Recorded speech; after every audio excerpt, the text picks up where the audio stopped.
According to recent reports, the FBI conducted a surprise raid on a company called Corporate Management on May 22nd, which is part of an investigation that is reportedly looking into an alleged price-fixing conspiracy that may affect millions of Americans. This search was reportedly part of a criminal investigation by the Department of Justice into a company called RealPage. RealPage is a software company that provides a technology platform that enables real estate owners and managers to change how people experience and use rental space. Clients use the platform to gain transparency into asset performance, leverage data insights, and monetize space to create incremental yields. Or, in other words, they gather data from the market and their clients, and they use an algorithm to adjust pricing for rental properties, which in turn can increase the profits for the owners of said properties. To be honest, everything in this article kind of intrigues me because, full disclosure, I actually am a full-time landlord, and most of the properties that I own are multifamily properties. Although they are not as large as some of the apartment complexes that use this RealPage for their software in order to control their rents, I still find it interesting to think about how this can affect the market as a whole.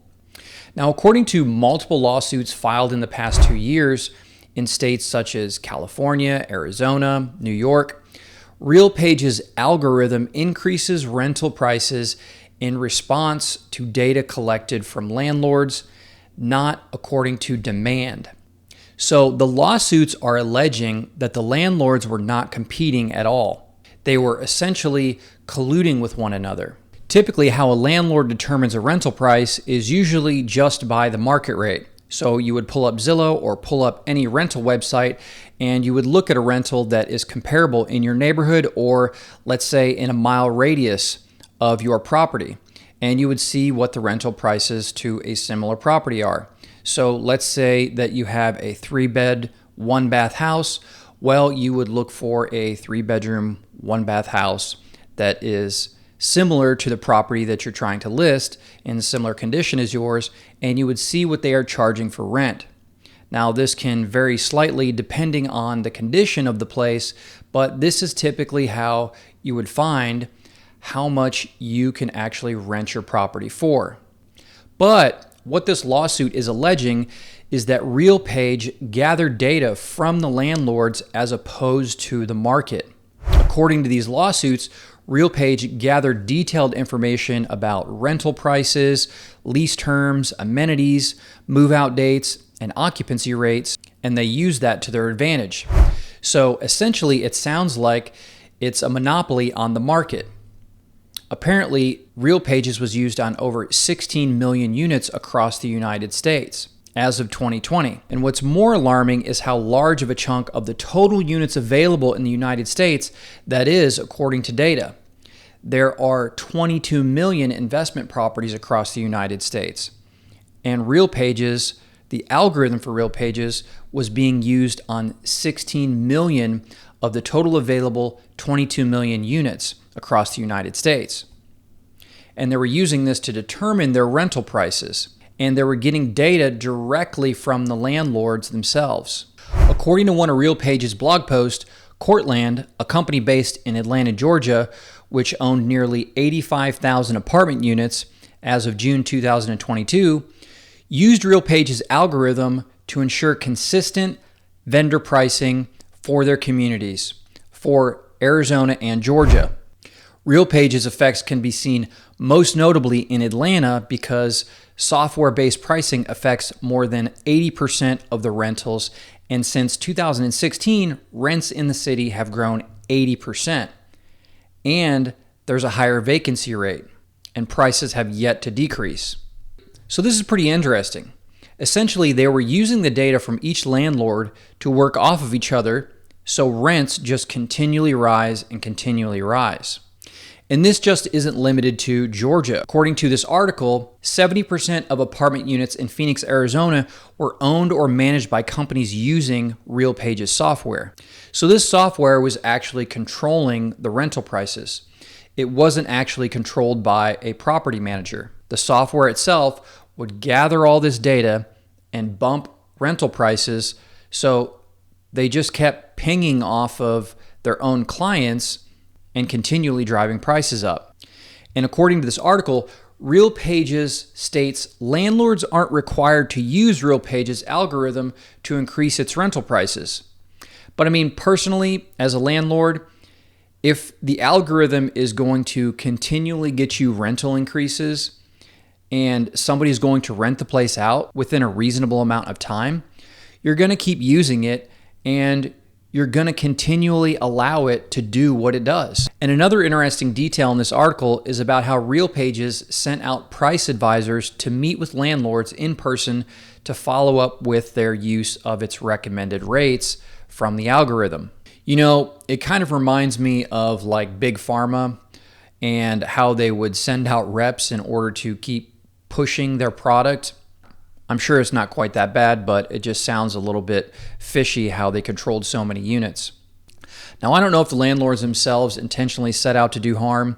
I'm sure they love the extra money, as anyone running a business would. I know I always love bumping my rents when I can, but it's always within the market rate. I'm not trying to go out there and just gouge people, and it's actually hard to do that because it's market driven. However, the problem with this is RealPages controlled so many units that they essentially are the market. They are creating the market, and so renters have no choice in that case.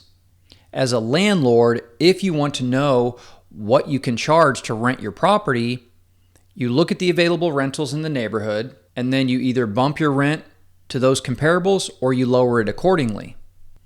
But if you control the rent in the whole area, the prices are just going to continue to rise. Personally, as a small-time landlord, I don't have a giant apartment complex, and so I don't really use those types of properties as comparables for my rentals. As a matter of fact, I try to differentiate myself from those because I feel like as a tenant, you become just another number. But regardless, I'm sure that these communities in my area that are driving up their prices are going to affect the rents that I'm charging. It's going to have some sort of trickle-down effect to people like me. I mean, I have raised my rents over $100 a unit at least in the last couple of years.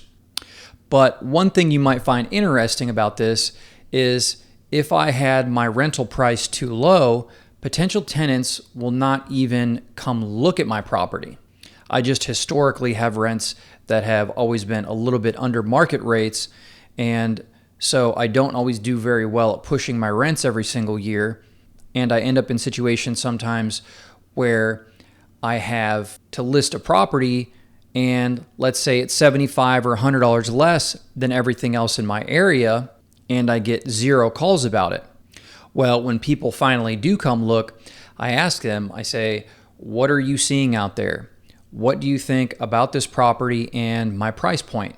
And believe it or not, one of the answers that I have gotten back is that they either don't believe that the pricing is real because it's priced so low, or they thought it was some sort of scam, or the other reason is they thought that it was priced so low that there's just going to be something wrong with it. Like there must be something wrong with this property. Why is it priced so low? And so you actually have to keep up with the market if you're a landlord. So I do understand a lot of the frustration, a lot of the hate that landlords get. I mean, with stories like this, it's obvious people are going to be pretty pissed off. They're going to be upset that, rents just keep going through the roof. But, I'm a pretty ethical landlord. I don't, do stuff like that. I don't try to just gouge people. So it's kind of interesting to me that they had such a control on the market that they're just able to continually increase these rental prices in like a giant metro area, like let's say Phoenix or Atlanta. And, that's just making things much, much more unaffordable. So what do you think? Does what they're doing equate to price fixing? Let me know what you think in the comments down below. That's all I got for you. Now I got to go sign up for this RealPage software. Till next time.